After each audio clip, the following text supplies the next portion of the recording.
Hey guys, and welcome to Fem Talk.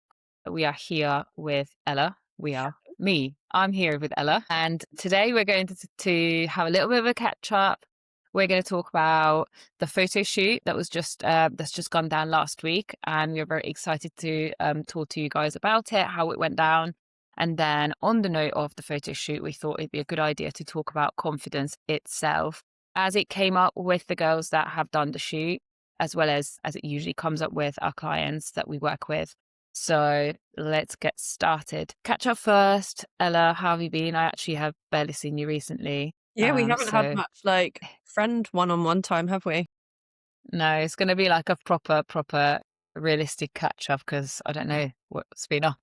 Well, I'm just feeling really good at the minute, to be honest, like physically, mentally. I'm really enjoying training at the minute. I don't have any big goals. I'm working on a few things like gymnastics wise. I'm trying to get my first muscle up just for a bit of I'm fun. really, really jealous. I'm really jealous. I want to do that. I actually really want to do that. I I'm, wish I I had was time so to like, so buzzing this week because I got onto the thinnest band and I did it. I yeah, won't lie, my shoulder joint is feeling a little bit fucked. It's so much impact on the joint as you're swinging through the movement. So I am starting to feel that a little, yeah, but I'm so close. So I want to get there. And then strength wise, I'm just enjoying, I don't really have set targets at the minute. I'm just enjoying going in, listening to my body. I'm thinking right, yeah, today's a heavy day. I'm going to go for a 1 rep max on the squat or whatever. And then I'm also mixing that up with just some conditioning work. So I did that this morning. I did a class with my partner, and that's just my weekly, big conditioning sesh. yeah. So yeah, no particular goals. There's an in-house competition at my gym that I'm doing in a fortnight's time. But again, it's just for a bit of and I'm really enjoying just doing stuff for fun. I obviously Yeah. spent many years bodybuilding where you are having targets and goals. And me as a person, I was very driven by, as you remember, I had my logbook, I was noting everything down. I was very driven by numbers and data and seeing progress. But I think what's helped me feel just so calm and good in my body at the minute is actually taking a step back from that and just having fun. Likewise with food, still not tracking, just I'm maintaining a body that I feel happy in. So I'm just, yeah, focusing on fueling myself well and enjoying my summer. And then another exciting update from me, actually, I did see you on Wednesday, so you do know about this, is that my second business, which is a jeans company for girls who have small waists but muscle on their lower body, that company is now officially ready to go. I've had so many struggles getting that ready. Coming up to when I anticipate to launch this year, that will be 3 years since I actually started the project. I'm on my third manufacturer. I've learned a lot, but Yeah. I saw you on Wednesday and I had the final prototype and I was just obsessed with it. I'm so happy. So I'm just in I'm a buzzing energy this week because I feel like that's going really well now as well. I'm just really excited to get it out and put so much hard work into it. So I'm excited to see what people think. And as always, I do anticipate some people might have comments where there could be improvements, but I'm excited to hear that because I want to have the perfect product for people. Yeah. I just spent so many Yeah. years, as you know, and probably people listening, it's so hard to find jeans that fit when you work out because you just don't fit into Yeah. normal high street sizing. As you know, I just wear like mum jeans, like Yeah. massively baggy stuff. I can't be asked to try and find jeans that actually fit because they won't fit. So I'm just wearing the baggy stuff. And even if you take them to a tailor, because I've obviously tried this in my last few years of trying to perfect a product. So I took a pair of Zara jeans because everyone likes Zara jeans, just they don't fit well. Mm. So I took it to the tailor and they took out some fabric at the back so that it didn't gape at my waist. And it still doesn't fit perfectly because the actual composition of the fabric isn't right. So it just goes to show, even if you do buy something and then pay to take it to a tailor, you're still not getting exactly what you want. Yeah. That's why I'm really excited to get this out there, just because I've had so much good feedback about how excited girls are that they need this. Yeah. I've got clients like literally waiting, like lining up, lining up to this. That's so cute. Yeah. And I must also say that I've obviously seen a few different variations as you were producing the jeans, and like the one I saw yesterday was like literally spot on. It was like It's perfect. exactly, yeah, fitting perfectly. So I'm Yeah. excited I for literally, everyone who's I going to was be like, wearing those jeans. I could cry. These are bang on. When you've put a lot of hard work into something and it's had its struggles, so then you're like, oh, it's just feels really rewarding. Um, Yeah. So yeah, really excited for that. What about you? Well, I don't really know. I've not actually personally had anything exciting going on. As you know, I haven't tracked my training for not training, sorry, my food for about 4 years now. I guess the only quote unquote exciting or different thing that's been going on with me is that recently, and I've just posted about it yesterday, that I've recently had a little bit of a wobble. Not so much as to like I actually was freaking out and spent days freaking out that I'm now fat or anything like that, but it's just that when you are and have been used to everything under the sun being tracked and working towards big goals all the time, although I appreciate and understand, and I'm very happy that I'm now not in that phase of my life. And I'm super grateful for the hard work that I've done so that now I can enjoy this phase. It sometimes still creeps in that maybe I should be doing more, or I think it's also just like, because my standards are still high for myself, it's still very good for me not to like stick my head in the sand completely and then just check in with myself every now and then when Mm. I feel that way. So that one, those thoughts are not consistently sort of circling in my head, and I'm not allowing those to like get completely carried away, or like just do something rash or drastic, like, oh, I feel I'm out of shape or I should be doing more, and then just, I don't know, cut my calories or start training cut, like just doing silly stuff. So I've basically done like a check-in with myself. Literally, I have no measurements really because I don't really weigh myself like really hardly ever. I'd say in the last year, I probably stood on the scales maybe 3, maximum 4 times, just to kind of like see where we're at. Not because that was going to pass any sort of judgment on how I feel in my body, but just so I know. And then it wasn't really with scales, but it was with pictures, because I remember last year, like last summer, I went on 3 holidays. I've really loved what I looked like. I felt really confident. And I remember doing some pictures last year. So I thought, I better just do some pictures now, and then compare myself to that because I'm feeling a little bit wobbly. And I did that. And, that's kind of put my mind at ease, really. I have showed you these pictures actually as well, Yeah, I because, remember. there's not really a big difference. My tan is quite different. So obviously that can like sort of sway like what someone looks like as well. And then also I've showed you because obviously I've got the trained eye of a coach to be able to notice differences, but also when it comes to your own body, like we obviously have like emotional connections to our own body and stuff. And sometimes we need a second opinion to like just make sure that Mm. what we're seeing is there. So I've done that, and I feel quite happy with it. I haven't really been training with any crazy goal in mind. Like my programming is done so that I tend to prioritize lower like glutes specifically. Like I personally always feel like I could have bigger glutes, Every or girl. like at least just don't want to lose the glutes that I have. And then so, we've noticed that there's maybe like a little bit of improvement in that. I have also had an ACL injury, like, what is it, like I think 3 years ago Great. now Yeah. too. So obviously the quads were a big focus coming back from that. And it's still kind of a big focus in my programming to make sure that I've got really strong quads, because that supports the joint. And I, of course, don't want to re-injure myself. So yeah, I was happy with, that maybe being a little bit more muscular, but Mm. definitely the same. So that's put my mind at ease. And that was like the biggest excitement in my life recently, to be honest. So sorry, so just to like, because I did see your post come up, but I think I was with like in between clients, so I didn't have time to read it. Yeah.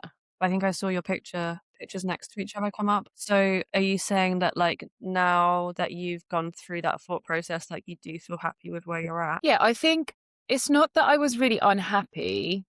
Um, Obviously, as we do go through like our cycle and stuff like that, I do sometimes feel like literally PMS, like when I'm super Mm. bloated, I do sometimes feel like, oh, maybe I should diet. And then I just realize, no, you're just bloated, and then I'm fine. So I think this one was more like I was feeling that way a little bit, like maybe I should diet, or maybe I'm putting a little bit of excess body fat on that I don't want to, and also like just I've been cruising. I've just been cruising for like 4 years now, Mm. Mhm. and it was just making me feel like, am I cruising, or am I just consistently like slowly getting worse? Because like when you're only training 3 times a week, that's for me is minimal. Like it's quite difficult to make improvements for someone like myself who's, who's used to training 4 or 5 times a week. So I wasn't really expecting improvements, but I think sometimes because my focus is elsewhere, I have this like nagging thought that maybe I'm now starting to like let things go a bit too much. And that's all Gone it was. I've gone through that as Sorry. well. I've had the Yeah. exact same thoughts. We obviously come from the same background of Mm. bodybuilding and having a very high standard in terms of like hard you train, frequency, but also physique. And I think maybe a year or two ago, because we've both been out of competing the same time frame, haven't we? I definitely had feelings like, oh, like, am I letting myself go? My body was changing because I wasn't living the bodybuilder lifestyle. I was still training, but not like a bodybuilder. I've obviously made quite a big shift. You're still doing similar workouts. I'm doing more like CrossFit and stuff. And I have slowly sacrificed weight training time for stuff like gymnastics time. I obviously still hit my weights, but I do like, for me, the bare minimum for weights in terms of volume. So I've had the exact same thought process, funnily enough. And I think this came up with someone at the gym the other day because they were like, "Oh, Ella, like, how much do you train?" Because like they saw my abs and stuff, and they were like, "Oh, you must train loads." And I was like, "I'm actually training 4 times a week. It's the least amount I've ever trained for a long time, as long as I can remember." But I said, I Mm. actually feel my best. I did go through a phase where I questioned, like, am I doing enough? Is my body changing too much? But I was like, sorry, my cat just sneezed. I was like, well, actually, if I put my previous standards that I held myself to with bodybuilding to the side, I am doing enough because I feel really good. And that's what I need to know. Yeah. So my glutes are smaller. I can see it. They are smaller. I haven't measured them, but I can see they're smaller. And how they fit in my clothes is slightly smaller. But I'm back to squatting really heavy and my knees feel great. And I was actually thinking the other day in the gym, like when I was stretching, I was like, I can kneel again. There was a point 2 or 3 years ago where I couldn't kneel because I was also working through knee pain. I physically couldn't kneel on the floor without being in pain. And now like my knees can do like everything I want them to do. So I was Yeah. like, that makes me way happier than having what I had before. And Yeah. I did also tell myself, like, if I ever want to go back to being like, if I want to build more muscle back up or change up my training program, like I can do that whenever I want. But I'm actually quite happy, so I don't want to do that. Yeah, no, I agree. And I feel the same. Like at this phase in my life, I couldn't and wouldn't want to hold myself to the same standards as I used to do when I was bodybuilding. So obviously I'm absolutely fine with like what that comes with, like looking a Mm. bit softer, looking a bit smaller, and I have no problems with that. But I think where my worry really come from is because it's been going on for such a long time and I've been so relaxed with everything. I just didn't want to like maybe one day wake up and like think, oh, now you really are out of shape and you really are uncomfortable in your body. So you actually now need to do something, So Yeah, you I don't just want think it to that's, slowly, because there's a little bit of yeah. pain. But then, yeah, that is just about checking in with yourself every so often, isn't it? And And that's all it was. Like I wasn't, and I know, when you don't train the way you used to, when you don't track your food the way you used to, like you're obviously not gonna look that way. And I wasn't ever expecting that. I just didn't want things to like slowly slide to the yeah, of point course, where you're I just wake up one unhappy in day your and just body. be like, shit. Yeah, and I And I think think sorry, I just wanted to say also, I think as a coach myself, like, when you train clients that are like super hardworking and have achieved like incredible results, like that's obviously always inspiring as well. And I think sometimes like when I write a plan, like I just feel like, oh, that's you want such to a do it. good plan. Like I really want to do it. Or like when someone achieves like really good results, I'm so excited for them and so inspired about them. And then I think, like maybe I should do something like that. And it's just like, no, chill. It's not the right time for you. It's okay. So I Yeah. think maybe it's had something to do with like the girls, doing so well for the photo shoot. I don't know. The Like, photo shoot does always give us an itch to do it. Like, I yeah, actually messaged yeah. you the other day being like, I might do one just for fun. I'm not gonna quote unquote prep for it because I'm just Yeah, happy. but you don't have to. Well, I actually whilst we're on this topic, which was gone, we weren't really planning on going this in depth in it. But Yeah. I was actually thinking, I told you, like, I know that I've lost muscle on my glutes. Ironically, my quads have built back up because we both had the same problem, knee pain. We both dropped quad muscle mass. So I've actually built up my quads again and I'm quite happy with how they look. But I know that my glutes, because I'm no longer training, like smashing them in a bodybuilder approach with like loads of glute isolation and stuff, I know that they're smaller. They're not getting enough tension in my training. And I was thinking, do you know what? At the end of summer, as a little goal, I might do a little building phase, nothing crazy, not like bodybuilding where we were before, but I might actively increase my food. I'm not going to track. I'm just going to throw in some extra snacks, like a high calorie shake and stuff. Just make sure that I'm increasing some training sets on my glutes, because I just kind of felt like, I don't need a big goal, but I think that would make me, I'm happy as I am. If I didn't do that, like the world wouldn't end. But I thought, I don't know, I'm starting a jeans company, which is all about small waist and big glutes. So it's a nice goal to have. It goes alongside Yeah. that. And then I can be the, obviously, doing my own content and my bum looks good. So I was like, yeah, maybe I'll do that. But like I say, nothing serious, just increasing snacks, Yeah.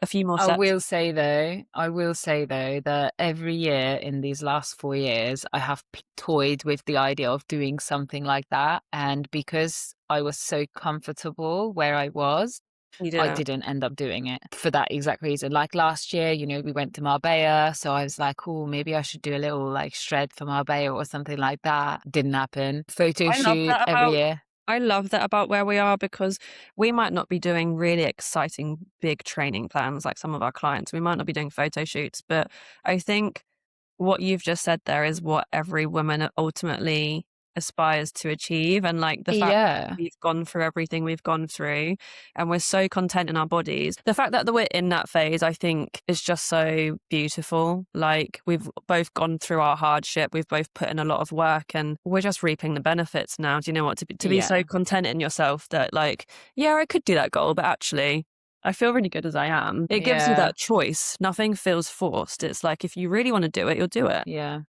Yeah, no, that's definitely goals, like to feel content enough in your body to not have to do it, think Yeah. about it and just be like, nah, And it's not worth it or can't be asked. I feel so neutral towards my body. I think this came up in one of the last podcasts, but like I said with my glutes, like I know they've lost size. I really don't care, because I don't no longer base my self-worth on that. Like I think when I was bodybuilding, I did have really good glutes, and I always have had done actually since I started training. And I definitely used to get like male attention from it. And I definitely used to think, oh, okay, like that makes me really attractive having big glutes. Broke that association to my self-worth. And I'm like, okay, they're smaller. Like that does not bother me. Like I'm still an amazing person. I'm still me. Like no one else probably notices anyway. They notice, Ella. They notice. Yeah. They probably say it behind my back every time I walk past. More glutes incoming. That's all I look at, every time you turn your back, I'm like, Do you know what I mean? I literally just PT'd someone and I turn around to put my water bottle down and she's like, oh my God, your glutes. And do you know what I mean? It's like, anyway, but I just don't I care about how I look, but because I'm so happy in myself, I don't care, if that makes sense. yeah, but people who are not in that place, they obviously will say, well, fucking it's easy for you not to care. Well, that's the whole point. But Like, that's the goal. yeah, And yeah, some people might say, oh, well, that's easy for you to say. Well, yeah, like I've come from being anorexic, mate. I've come from fucking loathing yeah. myself. So, Yeah, but I oh, think this is what takes us to this whole sort of whole confidence question that we're going to discuss today, isn't it? Because yeah.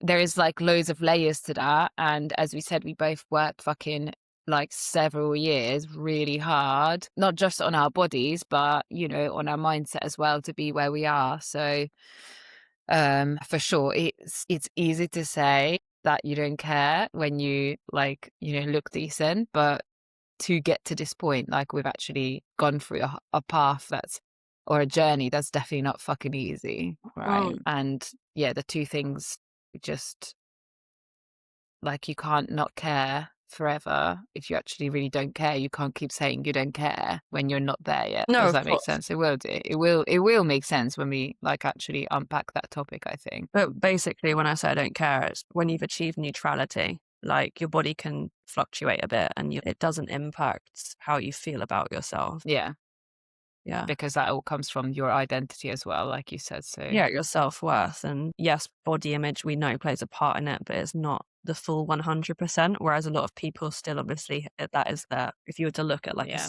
circle and have a pie chart of all the different things that contribute to your self-worth and your confidence. Like for a lot of people, that whole circle is how they look, isn't it? Yeah, yeah, yeah, And since my 100%. anorexia, I've come from thinking like that to now it's like not even a quarter of the chart. Yeah, yeah.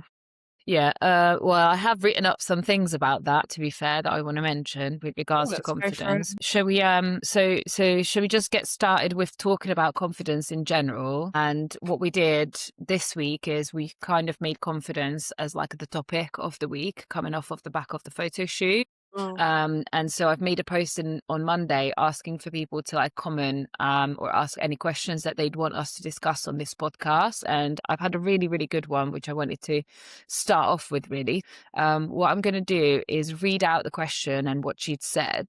And then I think that would be a really good way to start off by like answering, responding to that, and then maybe then dive more into all the layers and all the things that are within this circle that you've mentioned. So, the question or what she said was that I struggle with my confidence.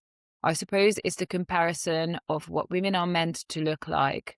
You see all these pictures of the perfect woman, and it's obviously a big topic and highly focused on no stretch marks, cellulite, perfect skin, all the womanly goodies. And you focus on your insecurities, which then have a knock-on effect to your confidence, thinking that you're not good enough, you're never going to be good enough. And then she just put, I don't know if that makes any sense. It's hard to put into words. So I think what she's really talking about here is the comparison and like the social expectations of what a woman should look like. Yeah. And I that's would what's also making her struggle. I would also use the word like unrealistic standards. Yeah. Yeah, yeah, yeah. Yeah, yeah, yeah. So this is, I think, a topic that we often talk about to our clients. Like, I've brought this up in my course, my Glow Up Accelerator. You've done a confidence seminar or webinar in our school group before, where I'm sure you've talked about it. And we're also, working on our wellness seminar as well, which is going to come out very shortly. And Oh, there is an actual like section on body image where we talk a lot about the societal pressures and how that is going to affect someone's body image, isn't it? So that's a big one. Like obviously that your confidence is not going to be where it needs to be if you rely on comparing yourself to others and if you're trying to hold yourself to an unattainable standard. What would you say is the best way to kind of come away from this? so I think one thing to understand is like people often feel really bad if they know they're comparing, but it's like a natural human behavior to compare. Social comparison it's in human nature. But what we have to remember is that we have control over our thoughts. So once we've seen that comparison, like how we frame that, how we interpret it, and how we, beyond that, see ourselves and our self-worth is the important part, I think, and that you do have control over. So if someone is really, really struggling with this, the first thing I will do is tell them to take a break from social media. That has done Mm. wonders for some of my clients who are trying to work on themselves, but as soon as they open the phone, that kind of work is then being jeopardized. Having a little detox and removing that is within your control, removing social media, even if you just deactivate the app for a few weeks and see how you feel, and then come back to it and think, right, who do I actually want to follow? And then who do I want to unfollow or who do I want to mute, etc. I think that's a really good first step, just to set your environment up for success when you're trying to work on this. And then I think comparison can also actually be helpful because it can identify what we truly want as well. So, for example, if there's a girl who you follow online, for example, and every time you see her, like you feel a little bit shit about yourself, it's not that she's better than you and you're shit. It's there's something going on here that you're jealous of. There's something that you want or aspire to have, which you think she has. What was it on social media is not, reality. Let's say you think she's really pretty and she's like posting these amazing pictures of herself on holiday, and you think, oh, well, I'm just ugly. Is it that she is better looking than you? Or is it that, wow, she's so confident and she looks so confident in these pictures and she holds herself so well and she's got a cool outfit on and her hair looks done up or whatever? Is that what you actually want? Because if so, you can go off and do that. Do you know what I mean? You can work on that Yeah. itself. So I think also understanding, like, rather than just saying, oh, that person makes me feel shit, Like, what is it that you're actually feeling? And maybe that's an indicator of just an area that you want to progress to. You want to work on how you hold yourself. Maybe you're jealous that you don't take pictures of yourself and you don't post yourself because you just don't have the confidence to. So funnily enough, I guess looking at it as for direction, reframing comparison into direction as to what you want and working on it, rather than interpreting it as, well, they're better than me. And that's it. Yeah. I think what I'm seeing as well with, some of the examples that you've brought up as well is the mindset around it. And this is very common with people. They have this black and white mindset, where they look at somebody that for whatever reason they don't look alike, but wish to or aspire to, like you said. And they might be like on the journey to look that way. Say like someone is aspiring to look like someone who's a fitness, influencer who's got a lot more muscle mass than them. And that is what they're already working towards. But then because they're not there, they instantly say, well, they're shit. So that's that black and white mindset where like, Yeah. just because you see somebody who is further down their journey than you are and therefore have more muscle mass than they do, so their shape is Hmm. better than yours is, it doesn't mean that you are shit and they're amazing. It just means that you're on your way there and you're Yeah. just not there yet, Yeah. right? So it's that mindset that people have and that internal dialogue that people have within themselves all the time, so that there is an obstacle or like I see someone who's better than me for whatever reason, and because I'm not there yet, I'm now shit. Like Yeah. that is not how it works. Yeah. And again, the internal dialogue is a very, very big thing. And I have a whole section on it in Glow Up, where I'm asking people to start thinking about and noticing the way they speak to themselves. Because yes, we have friends and family, and those people play a massive part in like our inner world and thought processes and stuff. And if they're negative around us, that's going to impact for sure. But you are the person who you spend the most time with. And if inside your head, you're destroying yourself all the time, no matter what you're doing, then you literally have no chance. But then the only person who's got control over your thoughts and the way you speak to yourself is you, Hmm. right? So if somebody is not consistently talking to themselves like a piece of shit and has respect for themselves and has a more positive dialogue within their own brain, then already this whole comparison is going to be so much more minimized. Because like you said, yeah, it's okay to look at someone and think, oh my God, like they look amazing. I do that, you do that, and Hmm. they're inspiring. But it doesn't mean that because they're inspiring or they have something that I wish I had, I'm now a piece of shit. Yeah. It just means that, like you said, yeah, oh, maybe I really like that. Should I work towards that? And if I should, then I'll put things in place to get there. So I'm just going to have to plug my laptop in the charger. Yeah, no, I completely agree. The internal dialogue is something that, is a core element of my coaching as well. You can't run just the physical. You could get someone in great shape, but if they've got a very negative self-critical internal dialogue, it doesn't matter how great you get them looking, they'll still think that they're not good enough or compare Yeah, themselves. they won't see it. They just won't see it because they won't be able to appreciate it. Which is actually basically, if we use my anorexia as an example, is like the ultimate level of having the worst critic in your own head. So to learn how to untrain that is hard, but it's totally doable. Like that's one thing that I'm very proud of, is that I'm an example of just how drastically you can take control of your own thoughts and change them. It does take time, it does take practice and repetition, but it absolutely can be done. Yes, that's a good point. I think also when it comes to like beauty standards. So if we go away from social media and more like what we see on, big brands, fashion, makeup, and all of this stuff. Yes, it exists, but I think we're getting to a point. I don't know. I personally feel like we're getting to a point in society where, like, we know that the pictures are edited. We know that it's not realistic. We know that skin has pores. Like when you see them on a massive advert on the underground or on a bus or something, and the skin has been edited that you can't even see a pore. Like obviously that's not real. So I think also, like, again, you're in control of your own thoughts and how you interpret the world around you.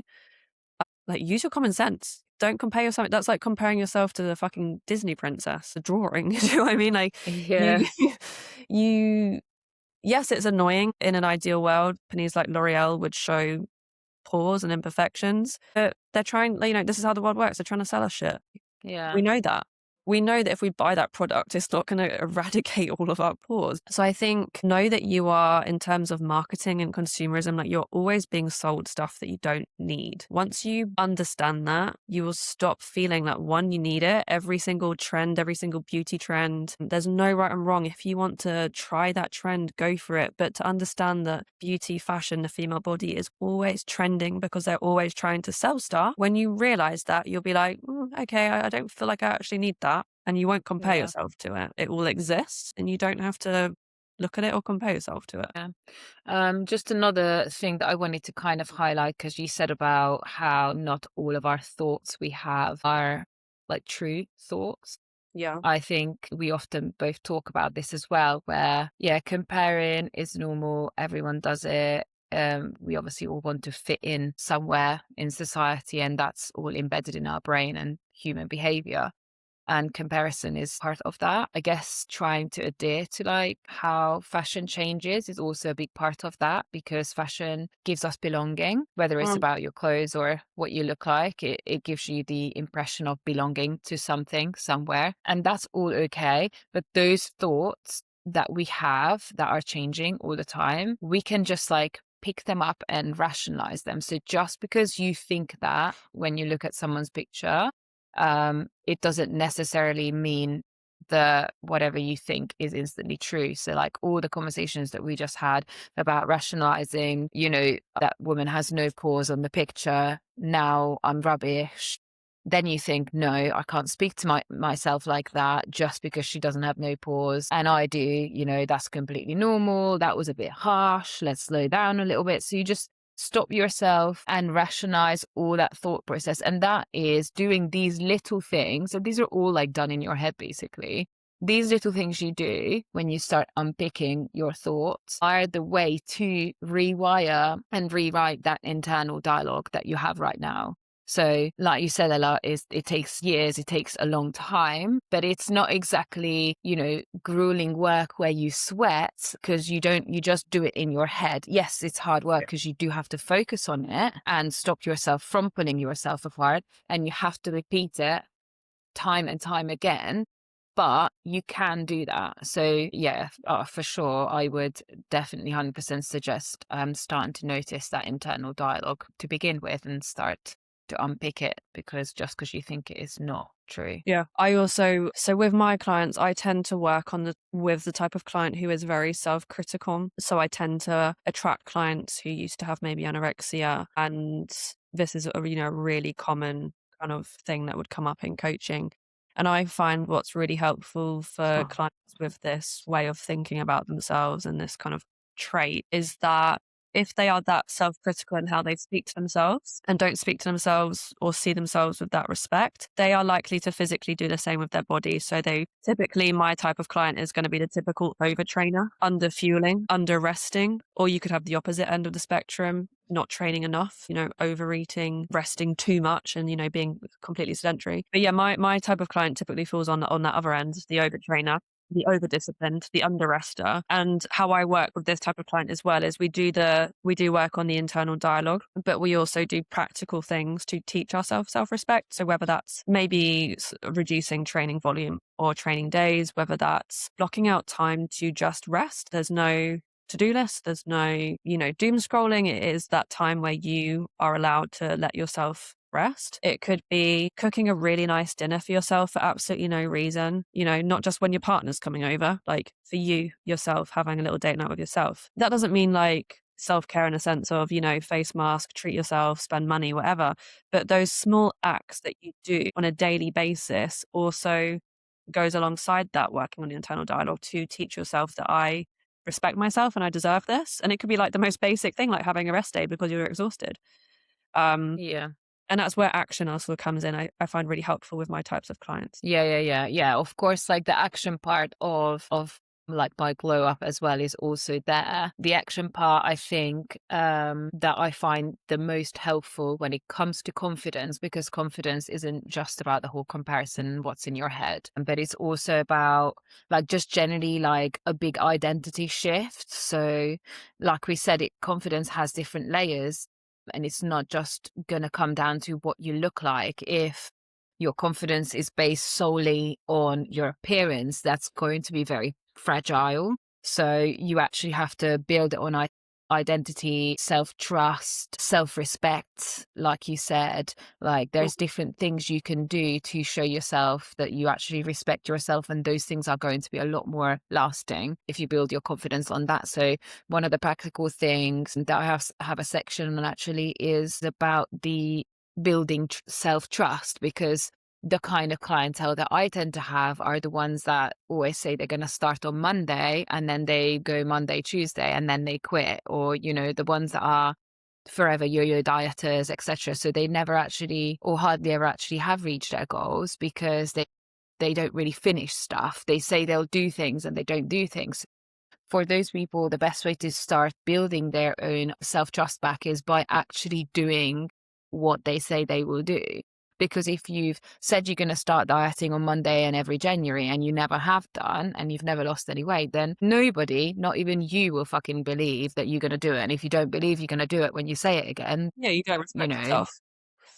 there's no respect, like everything just falls. So we actually start by doing just, you know, little things, like little to-do tasks on a weekly basis, like getting 3 liters of water in, getting your steps in to start off with. You know, it's going to depend on the individual and where they are, of course, but just like noting that those things, those small things that they do, which are easy to begin with, and then when they do it, that's going to build their self-trust back. And to be honest, that is exactly what I've done and why I love training, because I was obviously I was used to be a really confident person. And after a long toxic relationship, I was like reduced to dust and had no self-belief, whatever. But long story short, I had absolutely no trust or confidence in myself anymore. And the way I did build all of that back is by going to the gym.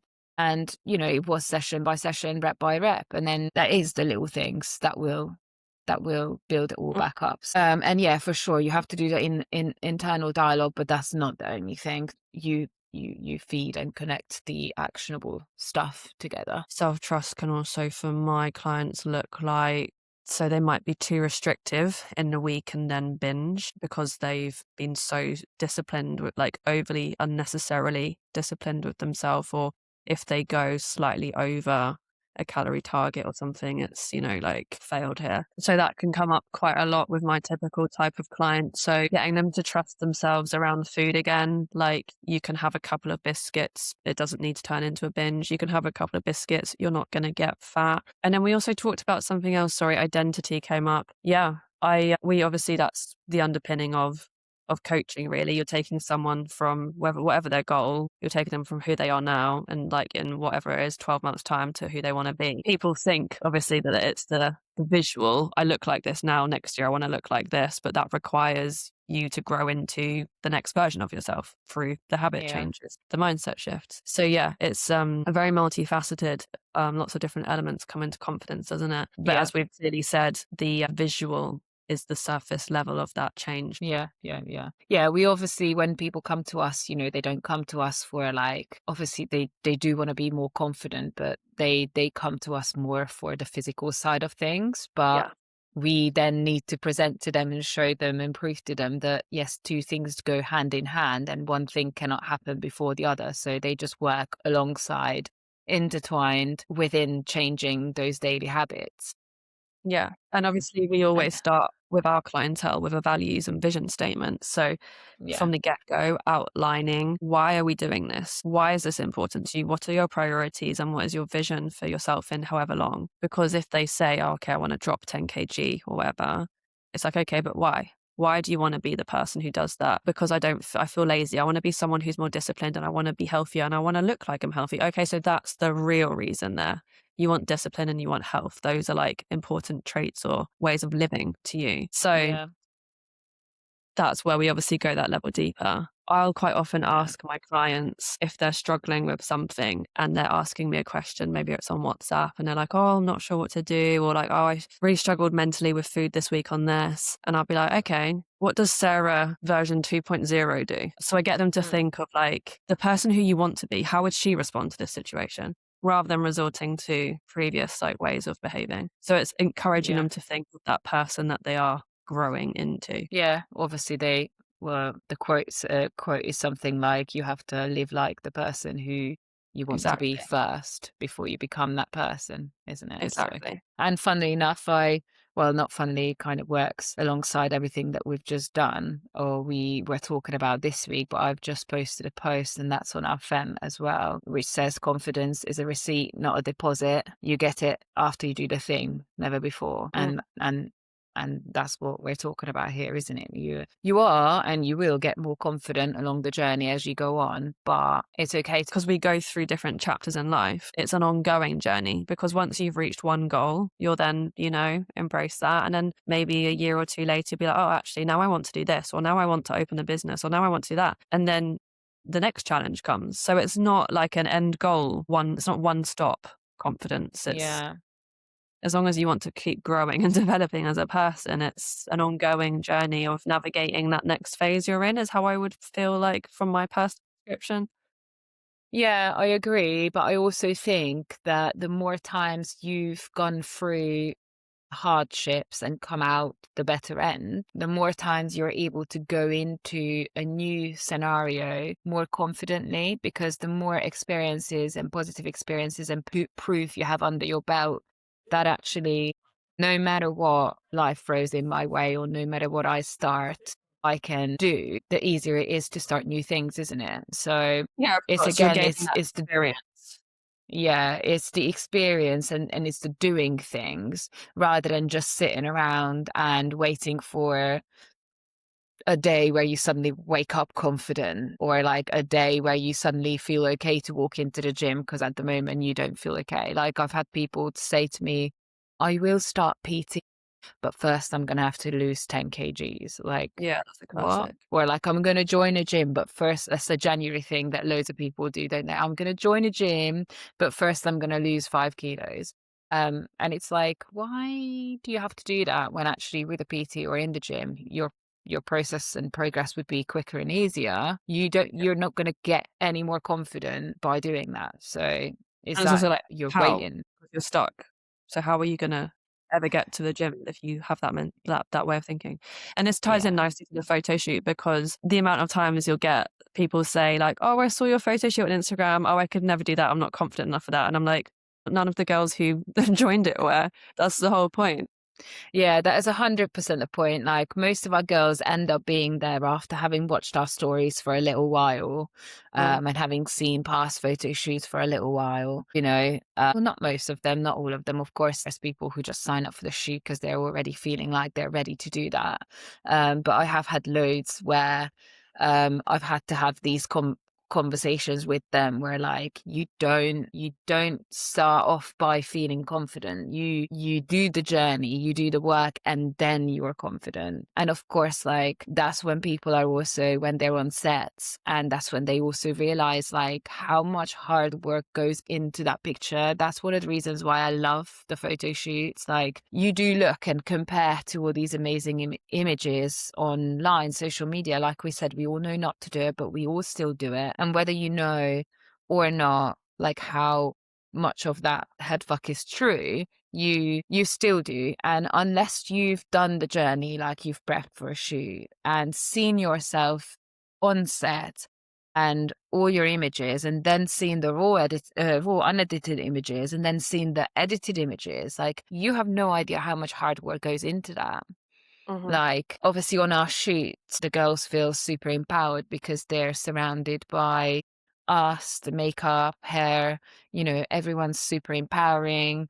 The photographer is incredible, so he makes you feel good and powerful, and you get taught how to pose. Like the photographer tells you what to do, how to move. You and me in the background tell them how to move. Like that's all work and experience someone gains by doing that shoot that then gives them so much more confidence, like just taking pictures in day-to-day life from then on. Like I've literally seen girls, grow like that because they've gone through that experience. And that is because of the experience, not because they sat on the sofa and watched other people do it. It's because they've done the whole prep. They're already turning up there feeling proud of themselves for how much their body changed, how much their habits changed to that point anyway, aren't they? It's like the cherry on top of all that hard work anyway. And Yeah, then, it's capturing that hard work, and then it's that final finish line of the confidence challenge, because they all come obviously on a day feeling a little bit nervous. I had a girl yeah.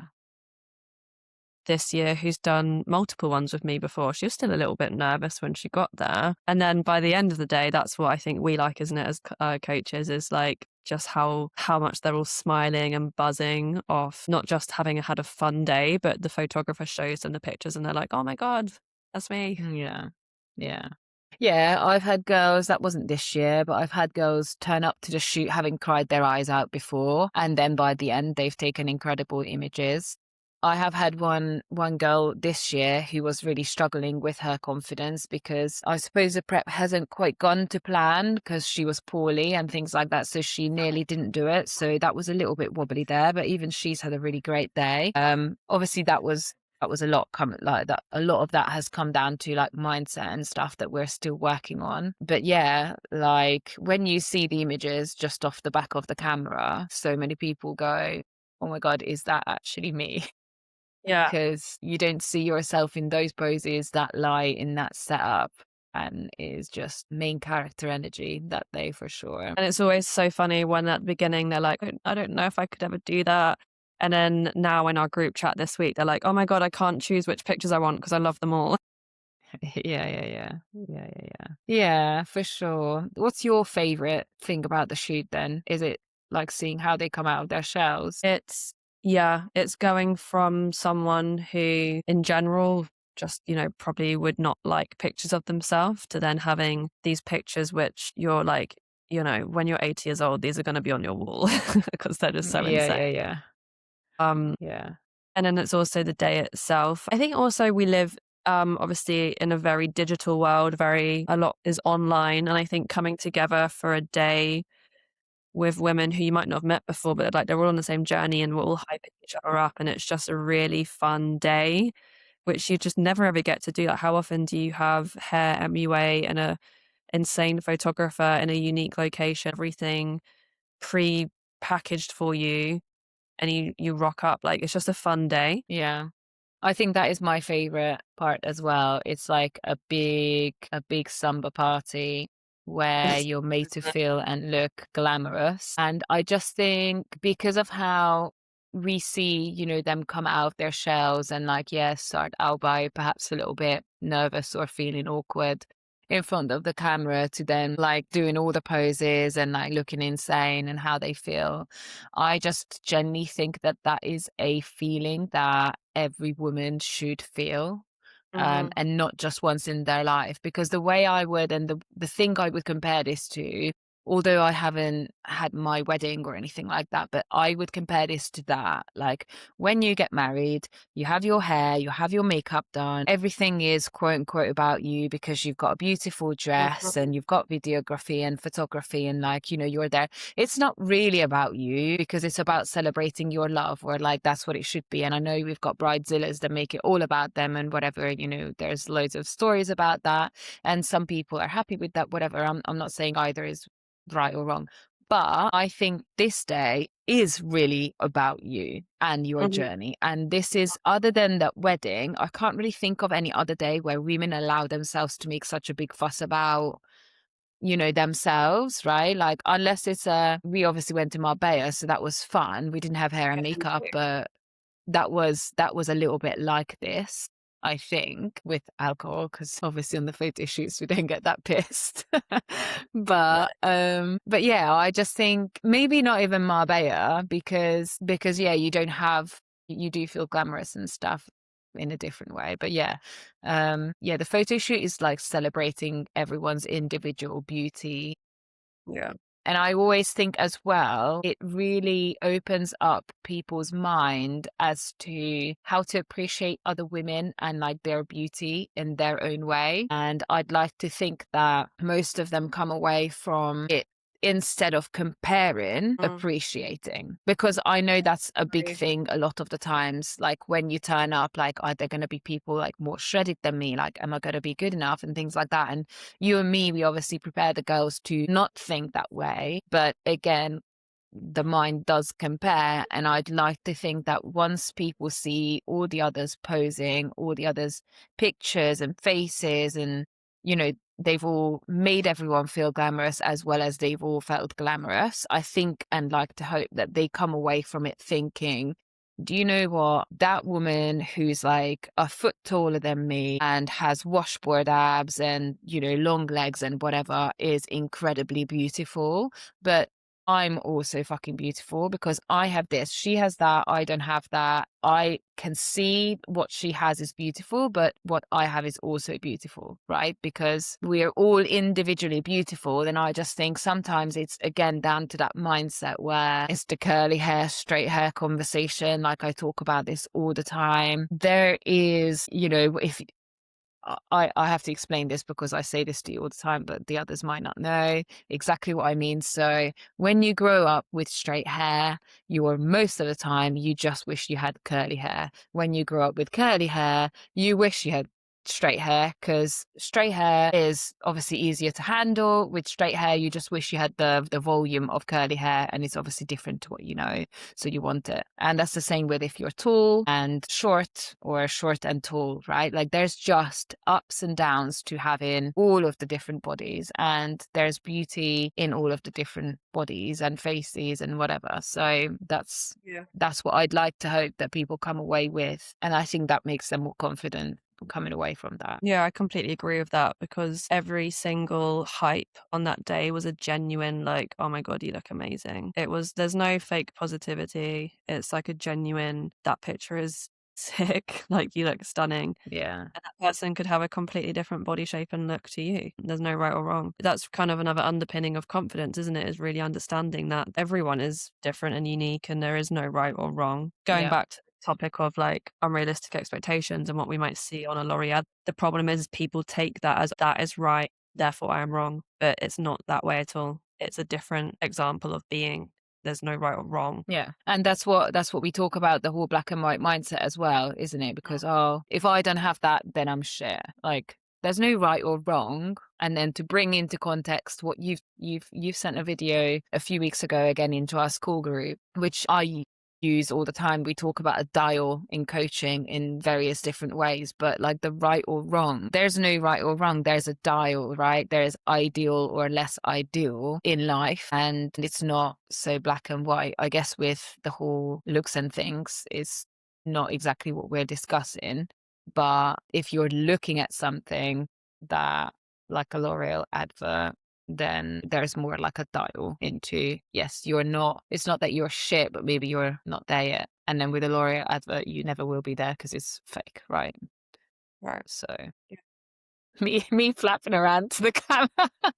This is going on YouTube. If someone's listening on Spotify and they want to laugh, they can watch the YouTube video where we've actually now got like the actual footage captured as well. I am very, very emotive with my hands when I'm trying to get my words out. I also just noticed that I've got my really cool gaming chair, which is now being recorded. Makes me look like such a loser. It's also Well, I been hope your shredded by posture is right. it does, it's back saver, so that's why I've got it. Just makes me look Yeah. like I drink Monster in game. Yeah, where's your headset? I don't. Well, I think that's a good place to wrap it up, really. I feel like we've covered a lot Yeah, there. Obviously, if yeah, anyone listens to this and has any questions about anything we've mentioned, feel free to message us. But yeah, as a topic that we're both very passionate about, that is, fundamental to the way that we coach, is present in examples like our photo shoots. And hopefully there's some tips on this podcast where if you are struggling with elements of your confidence, we've given you some pointers of like directions to think about and look into. Yeah. And of course, if you want to have more in-depth coaching because you think that you need help, you can reach out to either of us. We've kind of described the type of clients that we work with and then some of the things that we've already got going on in terms of our courses. So feel free to reach out to us, whether that's on our Instagram or the Fem Instagram, and we can take it from there.